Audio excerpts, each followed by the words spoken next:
Hey guys, welcome to my channel Tanuja ব্লগে সবাই স্বাগত জানাই। বাইরে চুলা ধরে লেছি, রান্না করার লেগা সব কিছু রেডি টেডি করছে। আর ছেলে অপেক্ষা করতেছে কোন সময় বাইরে হে তো দেখতো, হে তো মানে খুব টেনশন করতেছে, একলা তো যাইতে পারতো না, আমার লইয়ে যাবো।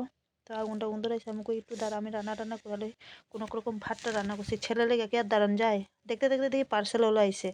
তো ভাগ্নি কিতা জানে আনছে। তো আর ভাত রান্না করে লাইতেছি। ভাত রান্না করতে করতে বান্ধবী ফোন করছে, বলতেছে তুই আয় আমরা বাড়িতে।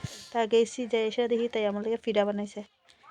তো তাইও পারে না ফিডা বানাইতে, আমিও পারি না ফিডা বানাইতাম। তো যে কোনো রকম ফিডা বানাই এসে না কথা খাইয়ে টাই আইসি, আইসিরা এই যে মাংস রান্না করতেছি। হাজব্যান্ডের মাংস পাঠাইছে, মাংস রান্না করতেছি।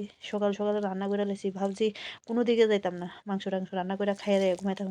এমন সময় মানে ভাগ্নি ফোন করছে, ভাগ্নির বাড়ির থেকে। তো বলতেছে কয় মামি তুমি তো একলা বইয়া রয়েছো, তুমি আয়ো, আয় এসেরা বইও আমরা লোক। আমি তো কিতা করুম, টাইম পাস তো হয় না, বইয়া রয়েছি করার মধ্যে থাকলে ভালো লাগে না। তো ওই টাইম পাস করতেছি ছেলের লোকে বইয়া বইয়া। এরপরে ভাগ্নি কয় না না তুমি আয়ো, আয় এসেরা বইও। যাই এসেরা দেখি জামাইয়া না রান্না করতেছে। তো রান্না করতেছে পরে আমি কই না বেশিক্ষণ দাঁড়াইতাম না, আমার ছেলেও মানে ভাত খাইব কইতাছে। তো বেশিক্ষণ বইছি না, আয়া পড়ছি, এখন বাজে 9:30, 9:30 বাজতেছে। তো ছেলে কইতেছে ভাত খামো, ঠিক আছে। তো আর কি খাইয়ে দিয়ে গুড নাইট দিয়ে